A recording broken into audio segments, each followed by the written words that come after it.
করতেন, আল্লাহ নবী চট করে গিলাসটা নিয়ে ওই জায়গাখানে ঠোঁট রেখে তখন পানি পান করতেন। এখন কেউ খেয়ে নিল হয় পরে এই গিলাসটা ধুয়ে নেন, আর না তো বলবে এটা গিলাস ফেলতে দেন, আর না তো বলবে এই গিলাসটা একটা গিলাস খাবি, বলে হাজি একসাথে মিলে খাওয়া সুন্নাহ। গিলাসটা যে করছো ওই যে সুন্নাহ আছে সুন্নাহ, ভাতের মধ্যে তার মানে ওকে দেল থাকা ভালোবাসে না, বুঝতে পারছেন? স্ত্রীটাকে ইউটিউবে সব থেকে ঘর ফোন করবে কথাটা ভাই যদি দেখবেন মা বোনেরা ইউটিউবে দেখছো বা দেখবে তোমরা, যদি ভাতের আইন দেয় দেখবে তোমাকে তেল থেকে ভালোবাসে না, এখন কালকে ভাইরাল হবে আর সারা পৃথিবী দেখবে যতটি মোবাইল লাগা আছে সারা পৃথিবী খালি দেখে দেবে ভাই। যদি ভাতের থালিতে আইন দেয় তো তোমাকে তেল থেকে ভালোবাসে না, এটা মেয়ে মা বোনেরা ভালো করে শুনে নেন। কিংবা যদি খালি ভাত খেলে দেয় এটি তুমি ভয় খেয়ে বা গোস দিয়ে দিলে তোমার দুধ বেশি করে দিয়ে দিয়েছে, তার মানে তোমাকে যে ভয় করছে কিন্তু তোমার মন থেকে জি রুচে না বা মনটা ভালো করে না যে টাকা ওই লেগে গোস বেশি দিয়ে দিয়েছে তুমি এটি ভয় খেয়ে গেছে, তার মানে তোমাকে তেল থেকে ভালোবাসে না।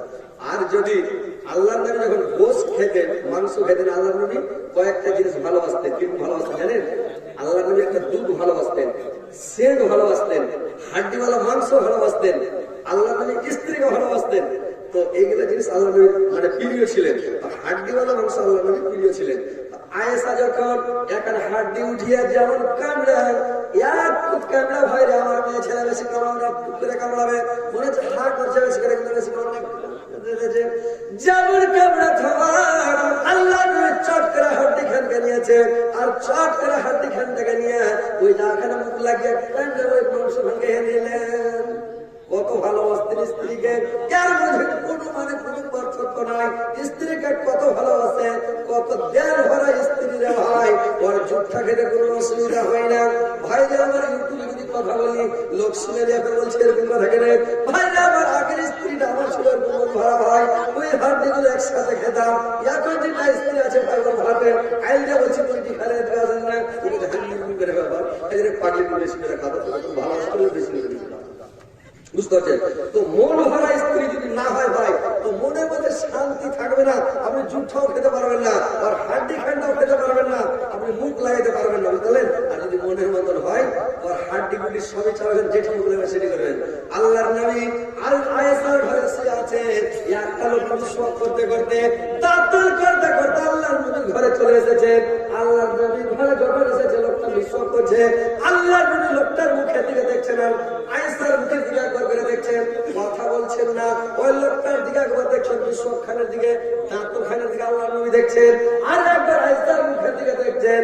আয়েশা চালু লোক, আয়েশা এত বুদ্ধিজীবী এত চালু মানুষ, সুবহানাল্লাহ, এত পেরিয়ান আল্লাহ করেছিলেন হযরত আয়েশাকে। আয়েশা আল্লাহর নবীর মুখ দেখে বুঝতে পারলেন।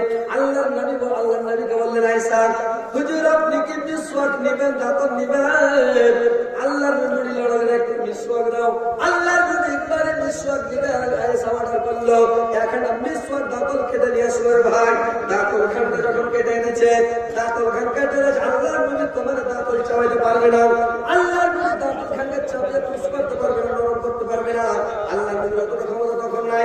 আল্লাহর নবী দাঁত মানে শেষ আল্লাহর নবী দুর্বল হয়ে গেছেন। আল্লাহর নবী কি স্যার আল্লাহর নবী স্যার আয়েশাকে তুমি নরম করে দাও।